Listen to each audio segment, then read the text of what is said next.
Friends, in last episode, we saw the execution of will as well as what is attestation of the will. In this episode, we are going to see how a will can be revoked, that is, revocation of wills. Now, as I told you earlier episodes, a will is liable to be revoked or altered by the testator at any time during his lifetime. Now, this is given in section 67. Now, let's see. As I already told you, there are two types of wills. One is privileged will and other is unprivileged will. Now, let's see revocation of privileged will, which is given in section 69 and 72. Now, please note, this section does not apply to wills of Hindu, Sikh, Buddha and Jain. Privileged wills or codicil gets revoked by 1. The testator's marriage. 2. By an unprivileged will or codicil. That means if a privileged will is superseded by the another unprivileged will, then the earlier privileged will gets revoked. By any act expressing the intention by the testator to revoke it, but with necessary formalities needed for the privileged will to be taken care of. That means the testator can express his intention to revoke his earlier unprivileged will, but he will have to again follow all the formalities. And further, fourth one, by burning, tearing or destroying the will by the testator or some other person in his presence and under his direction. Please again note, this section does not apply to Hindu, Sikh, Buddha or Jain. Now, how a unprivileged will or codicil is revoked? This is given in section 69 and 70 of the Act. The unprivileged will can be revoked by, again, 1. Testator's marriage. However, again, this portion does not apply to Hindu, Sikh, Buddha or Jain. That means if a testator is Hindu, Sikh, Buddha or Jain, his unprivileged will does not get revoked by his marriage. Second is by another will or codicil. So if the testator makes another will or codicil, the earlier will gets revoked. Third, by writing and declaring an intention to revoke it, which is called animus revocandi, and executed same way as a will is required to be executed. That means mere oral declaration of the intention to revoke the will not suffice. He has to again put it in writing and get it attested by 2 attesting witnesses. And lastly, by burning, tearing or otherwise destroying the will. So these are some things. You can find some similarity between revocation of unprivileged will and privileged will. Now, examples. When second unprivileged will is made later, the first privileged will gets automatically revoked even if there is no mention specific into the second unprivileged will. Please note. So automatic revocation of earlier will takes place. Now there is something like doctrine of dependent relative revocation. So dependent relative revocation, what's that? Now take a case. Suppose a person made a will in January 2020 and executed it. Then again he made another will in January 2021. And now further in June 2021, he wants to revoke the second will that he made in January 2021 and again put the January 2020 will into operation. That is his wish.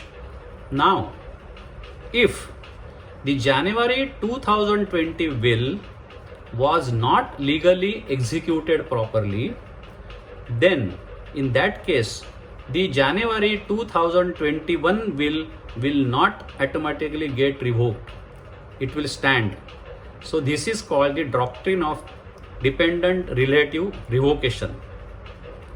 So when a testator destroys a will or codicil made later on with the intention of setting up a previous will or codicil executed by him earlier, the animus revocandi or the intention to revoke is a conditional one, and that condition being validity of the earlier will document intended to be set up. Therefore, the legal is not validly executed if the earlier will was not legally executed. The subsequent will does not get revoked. Now, in order to that this doctrine apply, this act of declaration must be referable wholly and solely to the intention of setting up some earlier testamentary paper. Let's see some examples. If the testator executes a will on several sheets of paper and later on takes out one sheet and substitute it with another sheet which is not signed or attested, then the doctrine will not apply and probate shall be refused for the whole will. That means if you replace one sheet in between of the will, then that document also need to be attested by the attesting witnesses and signed by the testator himself. Now, unprivileged wills, mere declaration in presence of two witnesses that I want to revoke this will is not acceptable. I revoke my will this saying does not revoke the will. He has to again put it in writing and get it attested by two attesting witnesses. Now, one more case, testator draws some line across the will and writes on the back of it, this is revoked, like we do into the check or negotiable instrument. We put two lines across and we treat it as cancelled check, kind of. It's not so.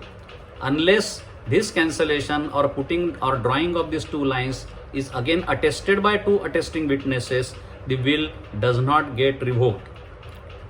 Further, let us see there is a terminology called power of appointment, section 69. Now, what is power of appointment? Now, when a man is invested with power to determine disposition of property which is not his, or he is not the owner, then he is said to have a power to appoint for such property. Now, there are two types of power.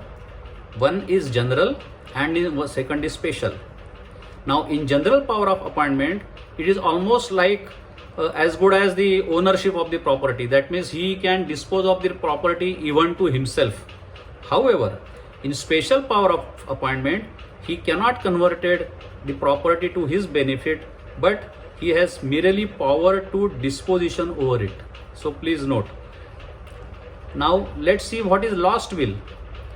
Now, mere loss of will does not operate as revocation in India.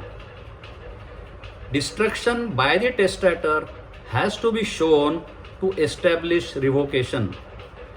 It is not justifiable to infer revocation from the mere fact that original will is not found on the death of the testator.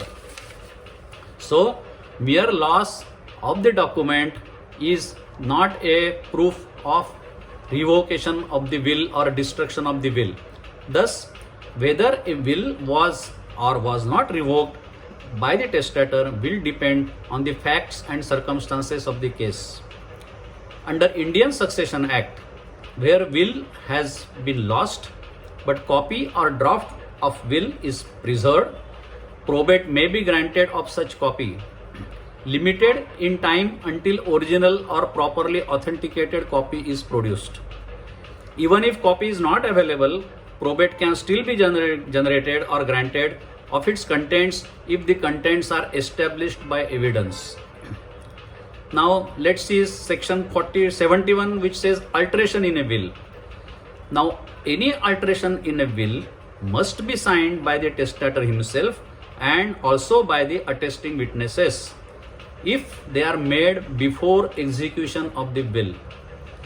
After execution of the will, no alterations or interlineation or other alterations made in the unprivileged will after it is execution is allowed is not allowed. So no alteration allowed after will is executed.